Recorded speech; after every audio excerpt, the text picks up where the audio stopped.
Regardez la vie des diocèses avec la Mutuelle Saint-Martin.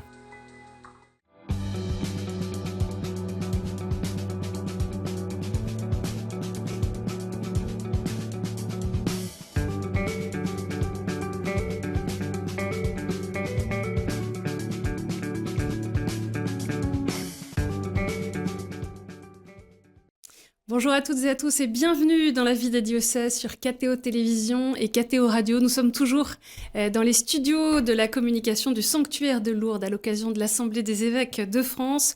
Et comme chaque semaine, nous partons à la découverte d'un territoire, d'un diocèse et de son évêque. Aujourd'hui, direction les Hautes-Alpes pour parler du diocèse de Gap-en-Brin. Comme vous le voyez, un diocèse frontalier avec l'Italie. Dans cette édition, on ira au sanctuaire Notre-Dame-du-Lot à une vingtaine de minutes de Gap, un des viviers spirituels et touristiques du diocèse pour suivre une des nombreuses sessions qui est proposée. Et on verra une illustration de l'impact du tourisme sur les propositions pastorales, hiver comme été, avec l'exemple de la session ski-spi. Les Hautes-Alpes, c'est une terre montagneuse de la région Provence-Alpes-Côte d'Azur, sans doute le département le plus haut de France, un département qui bénéficie d'un écrin de nature préservée, de sites d'exception comme le parc naturel régional du Queyras ou le lac de Serre-Ponçon. Le tourisme est d'ailleurs une des richesses du territoire, tant pour les activités de montagne que pour les sports nautiques ou la découverte de ces magnifiques villages. Particularité du diocèse de Gap-en-Brin, c'est un diocèse avec 2 cathédrales, comme vous voyez, la cathédrale de Gap et celle d'Embrun, bien sûr. Et pour parler du diocèse de Gap-en-Brin, je reçois son évêque, Monseigneur Xavier Mal. Bonjour, Monseigneur. Bonjour. Je viens de faire une petite présentation du territoire, quelques caractéristiques. Comment est-ce que vous pourriez nous présenter ce diocèse, les forces vives qu'il compose ? Alors, c'est un diocèse de vallée, donc les gens n'habitent pas en haut des montagnes, mais habitent dans les vallées, ce qui caractérise un peu aussi le fonctionnement de tout le diocèse. Donc ce sont des montagnards. La vie peut être rude dans certaines vallées. Si vous parliez du Queyras tout à l'heure, quand il y a un retour d'est, il peut tomber 1 mètre de neige en une nuit. Donc là, le curé du Queyras doit avoir non seulement les pneus neige, mais le 4x4 pour pouvoir aller célébrer une sépulture, une messe. Donc ça, effectivement, ça influe beaucoup sur la totalité de la pastorale et de la vie du diocèse. Quelques chiffres peut-être pour aider ceux qui nous suivent à mieux percevoir le diocèse. Donc 141 000 habitants, il y a 15 communautés de paroisse et donc un sanctuaire dont on va parler. On compte 6 établissements dans l'enseignement catholique. Il y a 35 prêtres de moins de 75 ans, 14 diacres permanents et 2 séminaristes et 9 communautés religieuses. Derrière ces chiffres, il y a des personnes, il y a des histoires, on va mieux connaître certaines d'entre elles. Au début de cette émission, peut-être aussi quelques dates pour mieux connaître votre parcours, Monseigneur Xavier Mal. Vous êtes donc évêque de ce diocèse de Gap-en-Brin depuis 2017. Né dans le Nord, à Valenciennes, en 1965, ordonné prêtre en 2000 dans le diocèse de Tours et coordinateur du service des vocations de la communauté de l'Emmanuel dont vous faisiez partie, donc de 2008 à 2011, coordinateur de ce service des vocations. Et parmi toutes vos missions, j'en mentionne une, recteur du sanctuaire Notre-Dame de la Prière à l'Île-Bouchard, en Touraine, de 2011 à 2017. Et vous avez choisi comme devise épiscopale un extrait du livre de Tobie, Révéler et publier les merveilles de Dieu, c'est bien ça. Alors, Monseigneur Xavier Mal, on va partir tout de suite découvrir ce sanctuaire Notre-Dame-du-Lot, qui se situe donc à une vingtaine de kilomètres de Gap. Je le disais, c'est un des viviers spirituels et touristiques du diocèse. Et c'est dans ce lieu, au cœur de la montagne, que la Vierge Marie est apparue au XVIIe siècle à une jeune bergère, Benoît Trancurel. La reconnaissance officielle des apparitions a eu lieu en 2008 et le sanctuaire qui existe depuis le XVIIe siècle se développe, accueille de nombreuses sessions et pèlerinages. Notre journaliste Anne-Chantal Giraud nous emmène dans ce sanctuaire à travers la session avec les anges, car la bergère du Lot était également très familière des créatures célestes.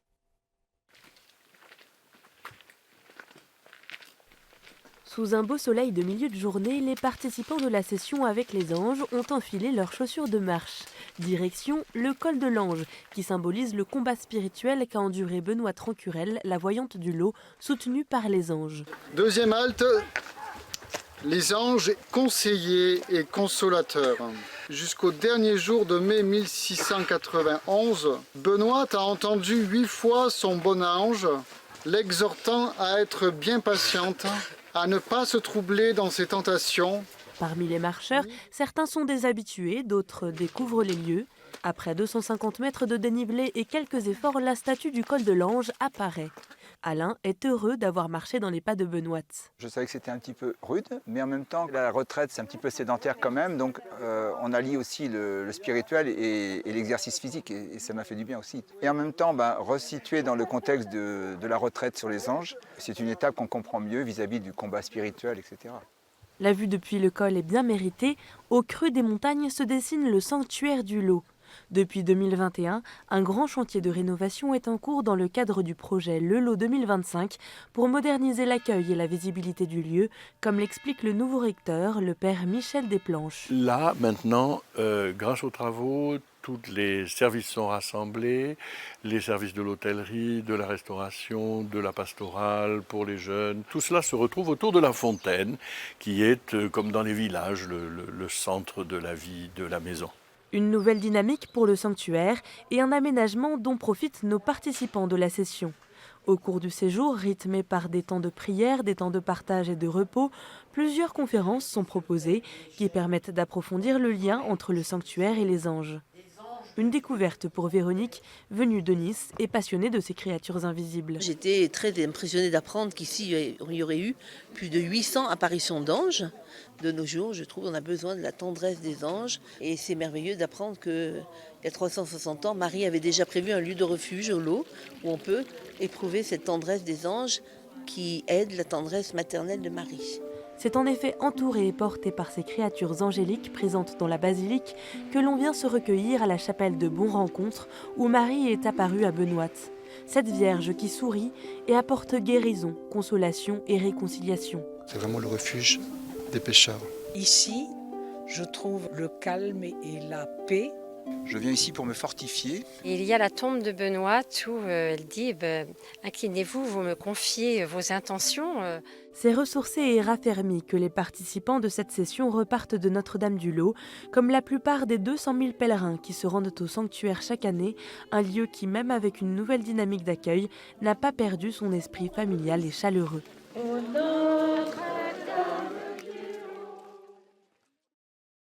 On l'a vu à travers ces images tournées il y a quelques semaines, on n'était pas encore au cœur de l'hiver.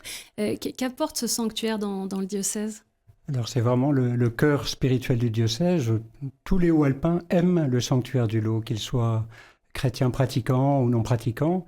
Ils aiment le sanctuaire et je pense avoir un indice de la raison, c'est qu'ils ont tous fait leur retraite de première communion ou de profession de foi. Alors j'invite mes curés à faire la même chose, à emmener leurs enfants de profession de foi, de première communion, à faire leur retraite. Et donc ils y reviennent volontiers avec leurs enfants, petits-enfants. J'ai eu le témoignage d'un élu, d'un grand élu de Gap, qui me rappelait qu'il avait fait sa retraite de profession de foi, accompagné par sa grand-mère là, et qui s'en souvenait que ça l'avait porté toute sa vie.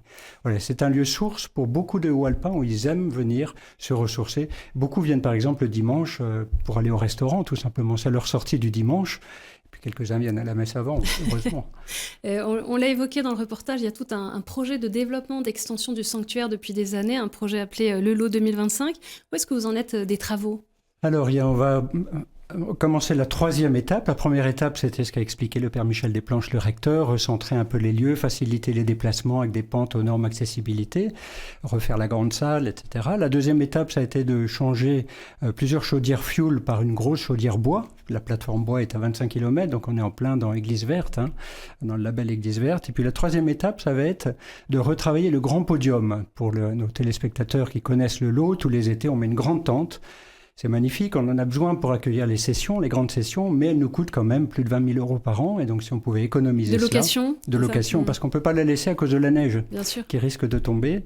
Et donc, si les téléspectateurs veulent nous aider aussi pour financer ça, c'est un très beau projet. Les architectes ont prévu une couverture en aluminium, couleur gris clair, en forme de coquille d'œuf, si vous voulez. C'est très doux dans la montagne. Donc, c'est un nouveau grand podium qui restera en permanence. Qui restera en permanence et qui pourra servir un peu plus que l'été simplement. L'hôtellerie, elle est aussi gérée par une association qui est vraiment au service de la pastorale du sanctuaire. C'est ça, l'hôtellerie n'existe qu'à cause de la pastorale. En fait, la raison, c'est qu'on ne passe pas au Lot. Le Lot n'est pas sur un lieu de passage, on va au Lot. Le lieu est dans un cul-de-sac, il faut monter, sortir de la route, monter. On ne passe pas par hasard. On ne passe pas par hasard, on est appelé par la belle dame sans doute. Mais donc on va au Lot et pour aller au lot. Et c'est d'ailleurs une demande de la Sainte Vierge qui avait demandé qu'il y ait des prêtres pour accueillir les pèlerins et des lieux pour accueillir les pèlerins. Donc on continue d'améliorer en permanence la qualité de l'accueil. Et je remercie toutes les équipes du lot, que ce soit de l'association Notre-Dame du Lot ou de la partie pastorale avec le recteur qui font un travail remarquable. Vous en parlez régulièrement, vous avez travaillé à une profonde transformation de la gestion économique du diocèse. Vous annonciez une réduction du déficit en 2023, un déficit qui n'est plus que de 340 000 €. Mais vous dites aussi qu'à partir d'octobre, donc on est en plein dedans, l'Église dans les Hautes-Alpes ne vit plus que des ressources exceptionnelles. Alors comment faire pour équilibrer tout cela ? Alors déjà, je crois qu'on doit la vérité à nos donateurs. Et donc on publie tous les ans maintenant un dépliant qui s'appelle l'essentiel économique. Un dépliant très clair, voilà, qui donne accès aux chiffres. Explique un peu les chiffres, tout simplement. On peut le retrouver en téléchargement sur notre site. Donc la situation économique, je dirais, est meilleure, nettement meilleure. On est passé de plus d'1 million de déficit de trésorerie à 340 000. Il faut dire qu'on a cumulé les soucis entre l'inflation. Donc en fait, on a fait énormément d'économies partout. Et on a bon espoir d'arriver à l'équilibre en 2027. Au début, ça devait être 2025. Bon, maintenant 2027, d'arriver à l'équilibre. Alors parfois, les personnes ne comprennent pas qu'on fasse des très beaux projets, parce qu'on a des beaux projets aussi en paroisse. Oui, c'est ça, parce qu'il y a quand même des projets, des investissements qui sont parce annoncés. Parce que ce ne sont pas les mêmes sous. Le déficit, c'est un déficit de trésorerie avec les sous habituels, le denier, voilà. Tandis que l'investissement, c'est fait avec des dons affectés qu'on ne peut pas utiliser pour autre chose. Donc on a par exemple des beaux projets à Briançon, un beau projet à Gap, sur une paroisse à Gap, le projet du lot. Tout ça, c'est fait pour baisser les coûts de fonctionnement, en réalité. Tous ces travaux ne sont pas simplement pour la beauté, améliorer l'accueil, c'est aussi pour baisser les coûts de fonctionnement. J'ai aussi 2 grands presbytères sur lesquels on aimerait bien avancer. Les projets ne sont pas avancés encore, mais qui sont des passoires thermiques. Et donc, si on arrive à refaire ces presbytères, on va économiser énormément. C'est investir pour moins dépenser. C'est investir pour mieux voilà. Moins dépenser. C'est de l'argent bien dépensé, en tout cas. Je le disais tout à l'heure en introduction, en tant que diocèse de Montagne, le tourisme prend une part vraiment très importante dans votre vision pastorale, particulièrement pendant les 2 saisons fortes d'été et d'hiver. Et à ces moments-là, ce n'est pas uniquement les habitants du département, de la région que vous devez accompagner, mais aussi tous les vacanciers. Il y a donc les sessions ski-spi qui ont été créées il y a une dizaine d'années pour répondre à cet enjeu, dans le cadre toujours du sanctuaire Notre-Dame du Lot. Sœur Marie-Constance Bénédictine du Sacré-Cœur de Montmartre, en mission là-bas, nous fait découvrir le principe de ces sessions.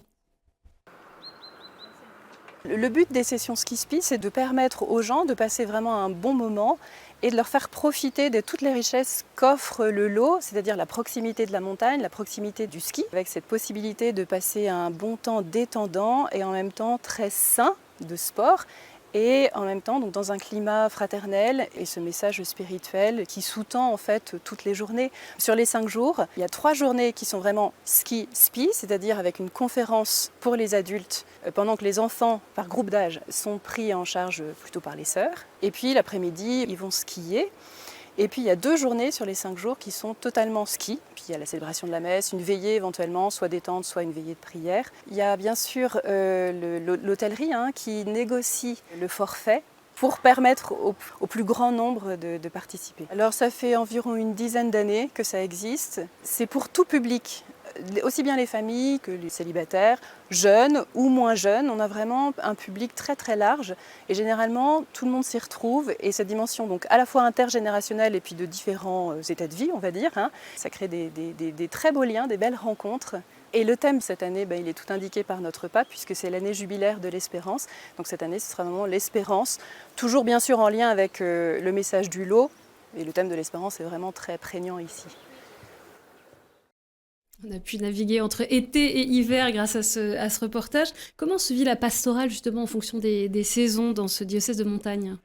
Alors ça vous explique les raisons pour lesquelles j'ai un presbytérium, un nombre de prêtres qui est très important. J'ai plus de 30 prêtres donc en pleine activité, et après une petite vingtaine en pré-retraite ou en retraite.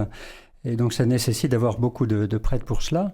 Et on a aussi des prêtres qui viennent en renfort, notamment l'été, parce que contrairement à ce qu'on imagine, on a 2 fois plus de monde l'été que l'hiver. La haute saison, c'est l'été. La haute saison, c'est l'été, même si la saison d'hiver est importante, parce que notamment au niveau économique, les saisons d'hiver apportent beaucoup plus au paysage local, si vous voulez. Parce que louer une paire de skis, ça rapporte, tandis que ramener ses chaussures de marche, ça ne rapporte pas, quoi.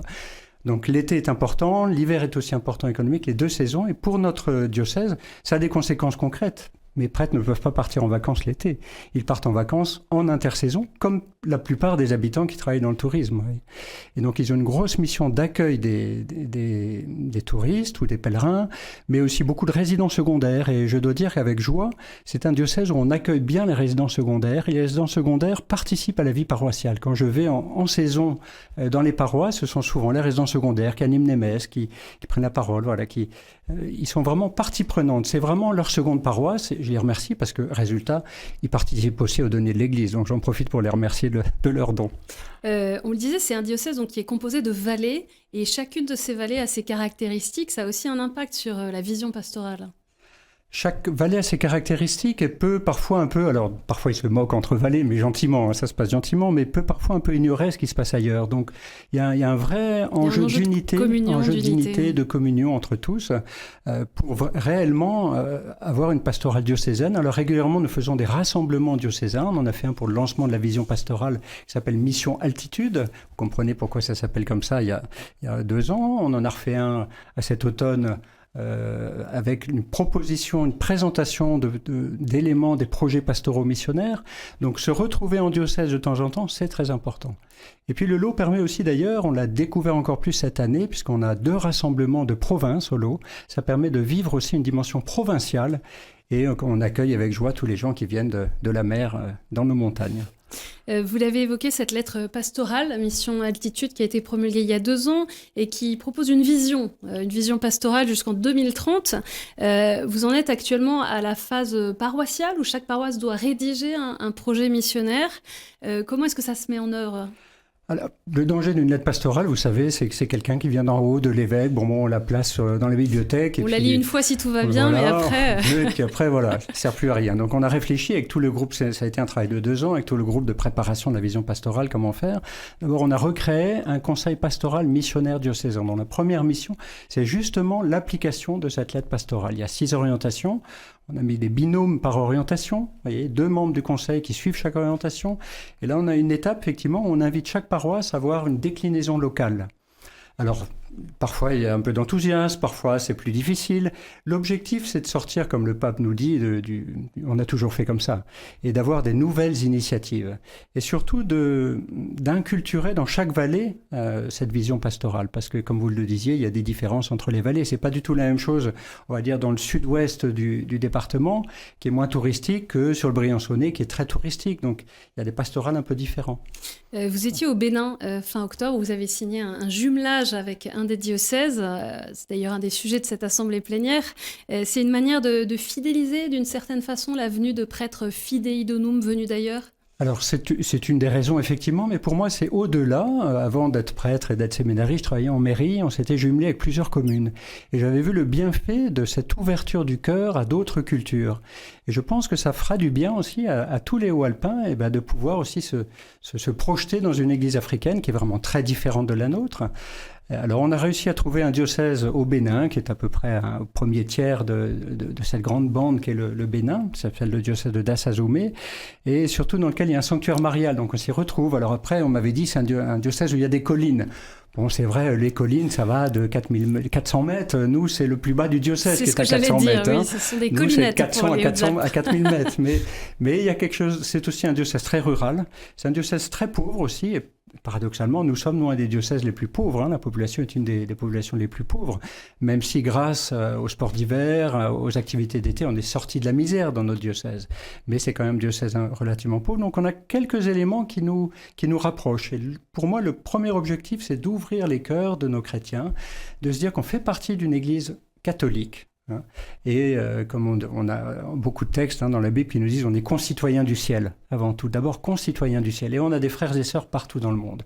Et pour moi c'est un message important à faire passer. Alors on le sait aussi parce que nous on est un lieu de passage aussi par les frontières. Vous vous rappeliez qu'on était frontalier de l'Italie et donc on a l'habitude, c'est un lieu qui accueille beaucoup.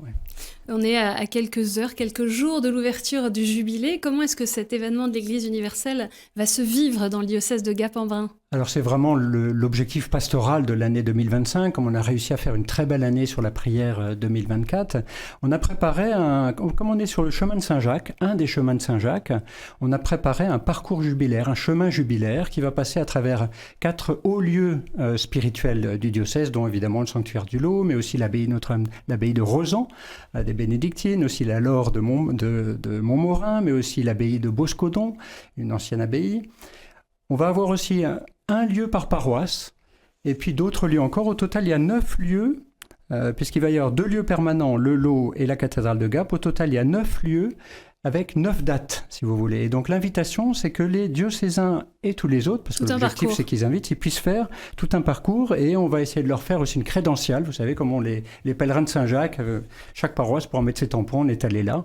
Mais on a aussi des tampons, on aura des places libres, parce qu'on espère qu'on en emmènera beaucoup aussi à Rome. On a 6 pèlerinages organisés à Rome pour toutes les classes d'âge. Et donc ça va être une très belle année. Vous l'avez dit, ou le Père Michel, ou la sœur plutôt l'a dit aussi, axé sur l'espérance. Et je crois que le pape a été bien inspiré de nous proposer ça. Monseigneur Xavier Mal, on va passer maintenant aux séquences des questions de terrain.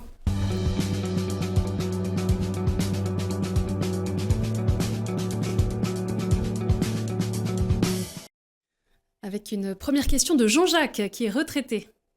Je sais que vous faites déjà beaucoup de bonnes choses dans notre diocèse. Je vous interpelle au sujet de la jeunesse des Hautes-Alpes. À Gap, c'est assez facile d'avoir beaucoup de jeunes. Par contre, ici, dans nos campagnes, dans nos églises, on rencontre peu de jeunes. Qu'est-ce qu'on peut arriver à faire dans le diocèse pour attirer plus de jeunes dans nos paroisses ? J'avoue que j'ai été un peu agréablement surpris de ce qui se faisait pour les jeunes dans le diocèse. Un petit diocèse rural, comme le dit cet homme. C'est plus facile à Gap, où la communauté Saint-Martin qui est à Gap actuellement monte un patronage. C'est plus difficile dans les campagnes. Mais on a quand même petit à petit des aumôneries qui naissent un peu partout dans le diocèse. Et surtout, on fait une équipe de laïcs, de prêtres, etc. monte 2 camps par année. Il y a un camp ski et il y a un camp d'été. Le camp d'été, c'est plus de 100 jeunes. On emmène plus de 100 jeunes, vous voyez.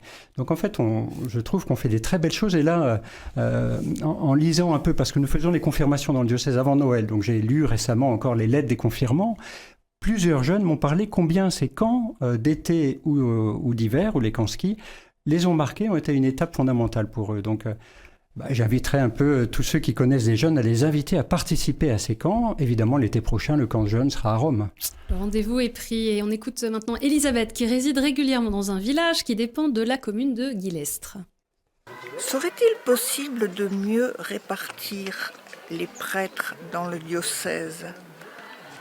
À Guillestre, nous nous sentons vraiment oubliés. C'est un peu le serpent qui se mord la queue. Les églises se vident parce qu'il n'y a pas de prêtres, ou il n'y a pas de prêtres parce que les églises sont vides. Je vous laisse le problème. J'ai pas de baguette magique. Effectivement, sur l'Embronais Guillestrois aujourd'hui, je sais que c'est une zone qui est plus difficile actuellement pour les prêtres. Donc on travaille les nominations pour l'an prochain. Et j'espère qu'on va avoir des bonnes surprises pour l'an prochain là-dessus. Mais nous avons créé un service de remplacement des prêtres, par exemple. Et quand il y a un prêtre qui ne peut pas être là, eh bien, il téléphone c'est une religieuse qui est responsable de ça, et on a un pool de prêtres disponibles. Je me suis inscrit dans ce pool de prêtres disponibles, et par exemple, je peux dire à madame que je vais aller célébrer une des messes de Noël. Je ne sais plus dans quel village, mais dans le Guillestrois en tout cas, une des messes de Noël. Vous voyez, je serai le 25 au matin à la cathédrale de Gap, mais la nuit de Noël, je serai dans le village. Voilà. On a une dernière question de Louise qui a 22 ans. J'ai pas mal d'amis qui sont très fans de la montagne, qui font beaucoup de randonnées, etc., qui sont pas forcément catholiques. Et je me demandais comment est-ce que je peux les accompagner dans la foi grâce à ces activités, sans forcément passer par des cours théoriques. Alors c'est une bonne question, ce qu'on appelle la pastorale du tourisme, on essaie de relancer ça. Chez nous, il y a beaucoup de choses qui se passent l'été au niveau pastoral du tourisme, il y a énormément de pèlerinages en montagne. Par contre, l'hiver, c'est vrai que je pense qu'on doit plus réfléchir à la pastorale du tourisme l'hiver. Alors, il y a beaucoup de messes qui ont lieu le dimanche soir en station, ça c'est déjà quelque chose, mais aujourd'hui on se rend compte que les touristes passent de moins en moins de temps sur les pistes, et donc ils ont plus de temps en dehors du ski. Donc je vois la question, je n'ai pas la réponse, mais c'est un vrai défi pour cela. Oui. Monseigneur Xavier Mal, on arrive à la fin de cette émission, on est à quelques heures de Noël. Comment nous laisser étonnés et transformés par cette fête qui est si connue et dont on passe peut-être parfois un peu à côté ? Eh bien, je dirais, cette année, Noël, en plus, a le goût d'une année sainte, l'ouverture de l'année sainte à Rome. Et c'est vrai que l'enfant Jésus, en fait, est une promesse d'espérance, comme toute naissance est une promesse d'espérance. Donc, laissons-nous renouveler dans cette espérance par la naissance de l'enfant Dieu. Merci beaucoup, Monseigneur Xavier Mal, d'être venu sur le plateau de la vie des diocèses ici à Lourdes. Pour en savoir plus sur le diocèse de Gap-en-Brin, je vous invite à consulter le site internet du diocèse, diocèsedegap.fr. Cette émission est bien sûr à retrouver sur ktotv.com. Je souhaite à chacune, à chacun d'entre vous de très belles, de très lumineuses, de très saintes fêtes de Noël. Merci pour votre fidélité. Je vous donne rendez-vous l'année prochaine.